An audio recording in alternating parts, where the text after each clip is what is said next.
வான்கோழி முட்டையை வச்சு சீஸ் ஆம்லேட் எப்படி பண்ணுறதுன்னு பார்த்துடலாமா? அதுக்கு 5 வான்கோழி முட்டை எடுத்துருக்கேன். அதை நல்லா மிக்ஸ் பண்ணி வச்சுக்கோங்க. அது கூட ஜீரகத்தூள், மிளகுத்தூள், தேவையான அளவுக்கு உப்பு சேர்த்து நல்லா அடித்து வச்சுக்கோங்க. இந்த சீஸ் ஆம்லேட்டில் தக்காளி தான் கொஞ்சம் அதிகமாக இருக்கணும். இப்போ மீடியம் சைஸ் தக்காளி 5 தக்காளி எடுத்து இந்த மாதிரி நீளமாக கட் பண்ணி வச்சுக்கோங்க.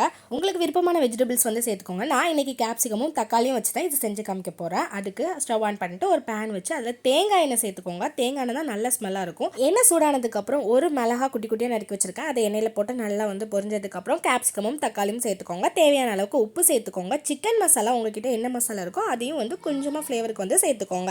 இது எல்லாத்தையும் நல்லா மிக்ஸ் பண்ணி வேக வச்சுருங்க. அதுக்கப்புறம் நம்ம வான்கோழி முட்டை மசாலா போட்டு அடிச்சு வச்சுக்கலாம். அதையும் இது மேலே இந்த மாதிரி ஊற்றி விட்டுட்டு சீஸ் 2 பீஸ் எடுத்து இந்த மாதிரி குட்டி குட்டியாக பிச்சு போட்டுக்கோங்க. அதுக்கப்புறம் மூடி போட்டு வேக வச்சா இந்த மாதிரி வெந்திருக்கும். அதுக்கப்புறம் அப்படியே ஒரு பிளேட்டில் மாற்றிட்டு சப்பாத்தி கூட சேர்த்து வச்சு சாப்பிட்றதுக்கு ரொம்ப அருமையான டேஸ்ட்டாக இருக்கும். கண்டிப்பாக ட்ரை பண்ணி பார்த்துட்டு எப்படி இருந்துச்சுன்னு கமெண்ட் பண்ணுங்கள்.